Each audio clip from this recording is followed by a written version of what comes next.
fix onto the tow ball. So that stops the, obviously that keeps the caravan attached to your car. Yeah, that's it, yeah. So we'll be driving on. This here is what they call stabilising hitch. Okay, it works off the principle of friction on your tow ball.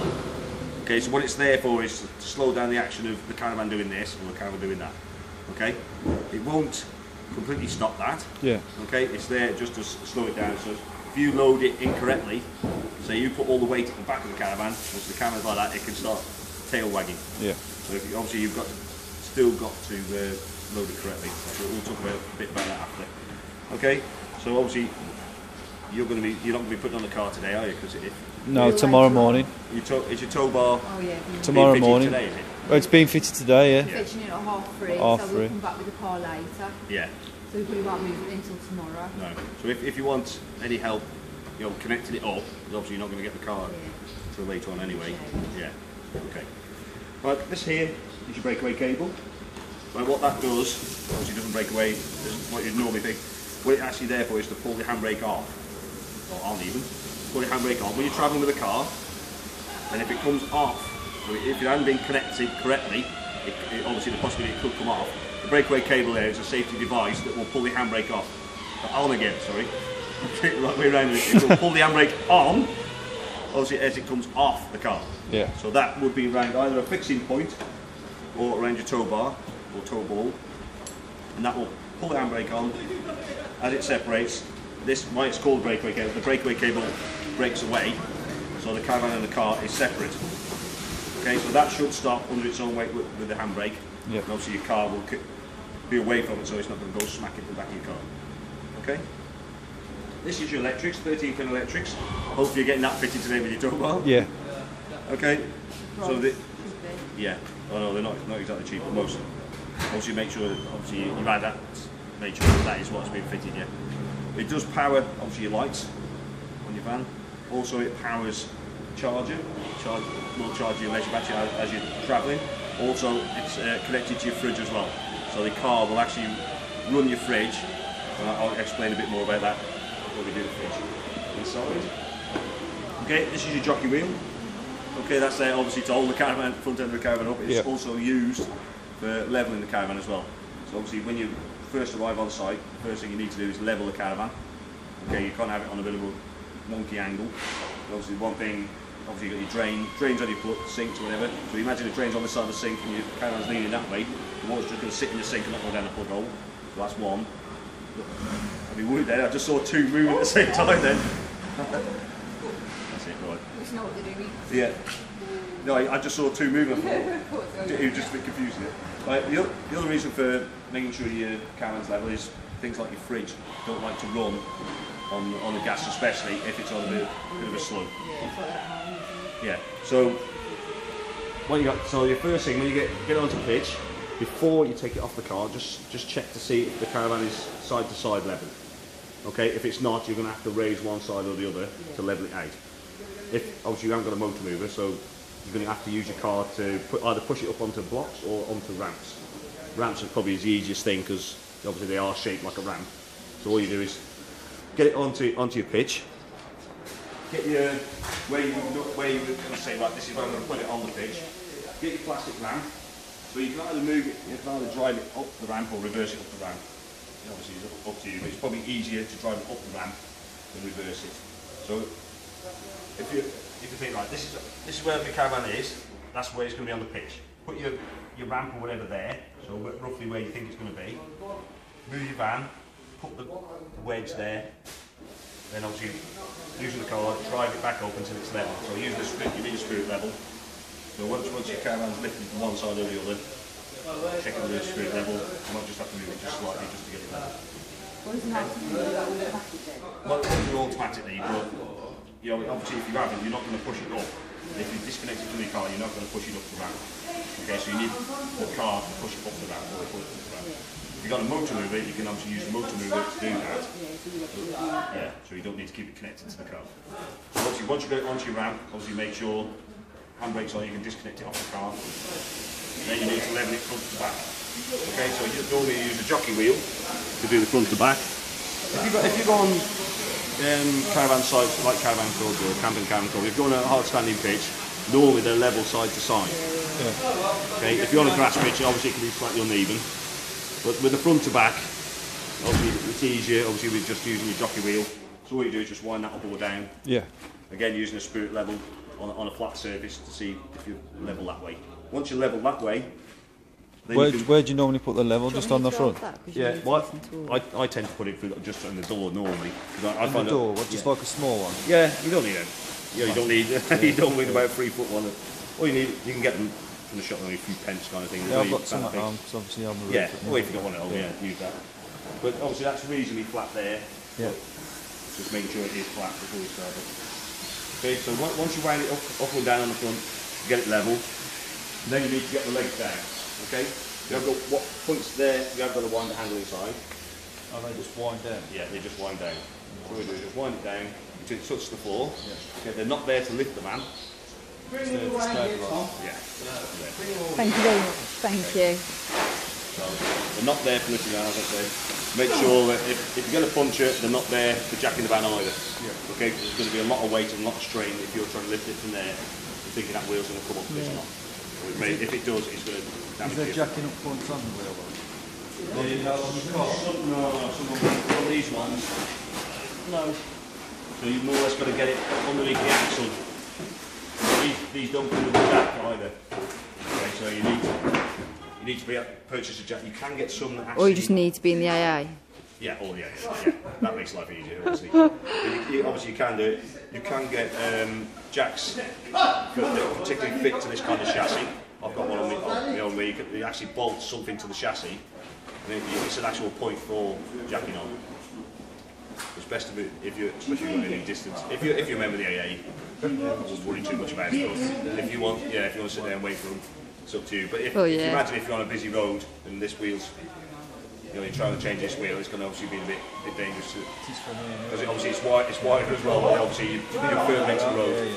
Okay, so obviously it's up to you. But obviously the jacking point, if anything, is going to be underneath the axle, which is obviously difficult to see but to get at anyway. Okay, so again going back to the jacking point, back to the legs, go all the way down, put them all the way down so they're just touching the floor.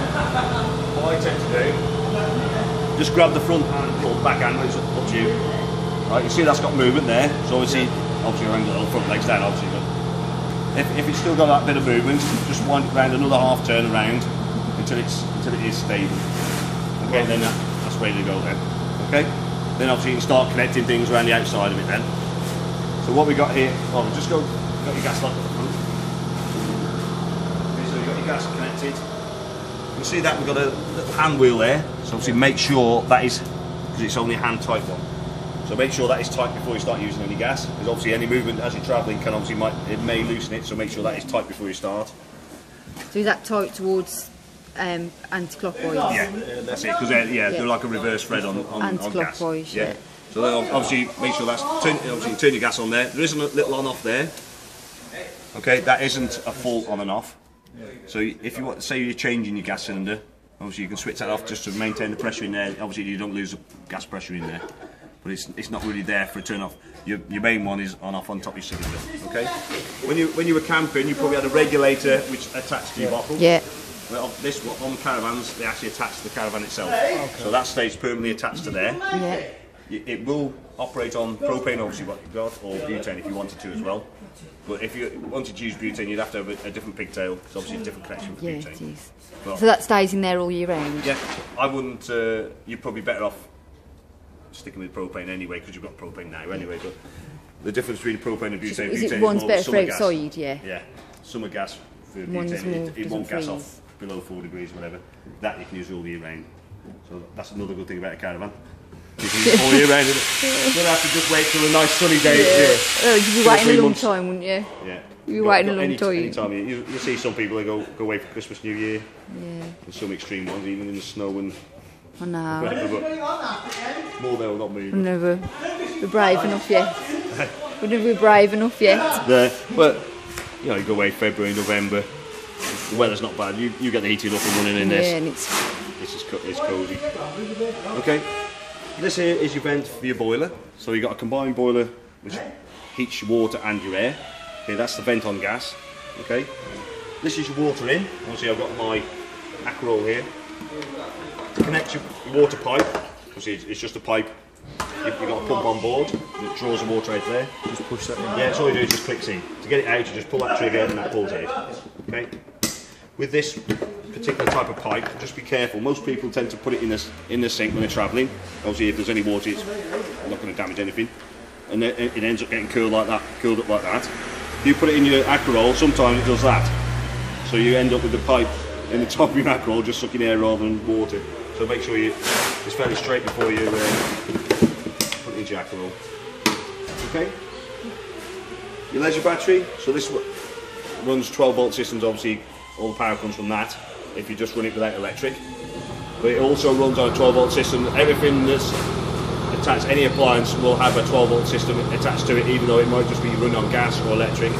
I'll explain a bit more on the inside when we go through the different appliances. Okay. Your 240 is connected there. Okay, you see there's got a little groove there, obviously to allow the cable to pass out, so you can obviously lock it when you're on site. Sorry, is that your shower water as well? Sorry? Is that your shower water as well, that one? Is that used for your shower as well? Yeah, that's all your water that comes from that particular. You can get, if you're on certain pitches that are called super pitches, where you can have a connection direct from a tap, either into your Aquaroll or into your van. So you can get connections instead of just using an Aquaroll. Yeah, we're on the super pitch tomorrow. Yeah. So you can get that, obviously. How does that work? Well, with if you've got the Aquaroll type one, what it does is you see that you've got a side. Oh, so just it's like permanent a flow. bit like a toilet type Yeah. mechanism. Yeah. So as it drops, obviously it tops it back up again and drops, tops it back up again. You can get one direct to the van. Obviously you have to make sure it's got the regulator that obviously you can get kits that you can use. The thing with that is if your water connections blow out inside the van, because obviously there's nothing to stop continuous water going in, you could have all sorts of trouble. If your pipes blow out, you're just going to have a van full of water if you don't realise that has happened. Obviously with this, if it sticks on, the valve sticks on in there, all you're going to do is have water overflowing out of here, not inside your van. So there's pros and cons for having one or the other, but it's safer to have it by your Aquaroll, but it's actually up to you. So even if you're on a super pitch, try and connect it to your Aquaroll and not your caravan. Yeah, it's probably safe. There are. Does it just like connect to there? Yeah, all it does is just screws into there. It's just like, I don't know if you've seen inside a toilet system, it's like just a ball going in the float. It's exactly the same type of design as that. As soon as it... And you just slots in there, you just screw on, and obviously it just allows water in when it drops. Okay? As I said, this is your 240 connection, obviously it's my cable, we've connected here. Always connect to your caravan first, then obviously wind it all the way out and connect it to your bollard. If you do it the other way around, or if you use the electric when you were camping, if you connect it to your bollard first, obviously that cable is then live. You've got to walk back. If you're walking across wet grass or whatever, you obviously know that you haven't got a cut or anything like that in it. It's a caravan first. Yeah, caravan first. Thank you. Okay, do you know what pitch? Pitch 2. I'll make sure there's reception there. Yeah, okay. You say pitch 2 then? Okay. Yeah. Shot, yeah. Okay, will do. Okay. And also, we've got an exterior TV point, so you can actually connect, again on some of these super pitches, they may have an aerial connection. It depends on certain sites that have really bad reception, they have their own aerial, where you can actually connect direct to the bollard to there, then obviously that connects to your TV points inside. Do we need an aerial lead from the caravan to our TV? Should be one inside there. You'll have to check. Check. Yeah. Okay. Obviously, it doesn't help having a compressor behind the building, but I guarantee that it always fires up when you get to this end of the building. Okay. This is your wastewater outlet. So all the water from your sinks, from your kitchen, and from your bathroom and your shower, all come to that point there. So all it is, you just connect. Again, on a super pitch, you can go direct into a drain, or if you've got a waste master, obviously it collects into your waste master. Obviously George, I think you've got things inside your shower. I think you've got a waste master there. So you know when you go on your super pitch, Yeah. what's this just open and a lid, or have they got pipes? No, you normally Pipes. no. You've probably got pipes for your waste master. You'll probably need an extended hose to reach into it, because sometimes the drain can be right at the back of the pitch, or if you're lucky, they're right next to it. But Depends so what you'll probably need a as far as different toilet pipe. error. You probably need an extended pipe to do that. Yes. Okay. Right, next one along.